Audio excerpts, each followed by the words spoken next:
আচ্ছা, এই ডি বাপির ফুল ফর্মটা কি, পুরো নামটা? ডি বাপিটা অ্যাকচুয়ালি আমার মা আর বাবার নাম।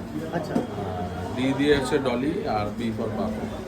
মা বাবার নামে এই ব্যবসাটা প্রতিষ্ঠিত। আচ্ছা, এটা প্রতিষ্ঠা করে তোমার বাবা? হ্যাঁ, আমার বাবা প্রতিষ্ঠা 2006 করে। আমরা আজকে ওয়াইল্ডলেস গেটে আমাদের ফার্স্ট ফুটপাতে দোকানটা ছিল, হ্যাঁ। সেখান থেকে তোমাদের মতন ভাইরা সবাই ব্লগ করে আমাদেরকে আজকে এই জায়গায় এনেছে। আর আমার কাস্টমাররা আজকে জানতে পেরেছে তোমাদের থ্রুয়ে যে বিরিয়ানিটা ডি বাপির কেমন। অবভিয়াসলি ফুড ব্লগারদের জন্য আজকে এই জায়গাটা হয়েছে। আর দাদা, এখন তোমাদের কটা আউটলেট আছে?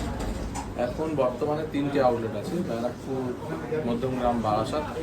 চতুর্থ আউটলেট আমাদের চালু হচ্ছে 10ই মে সোদপুর। সোদপুর? ওটা মাল্টি কিউজিন রেস্টুরেন্ট হচ্ছে। আচ্ছা।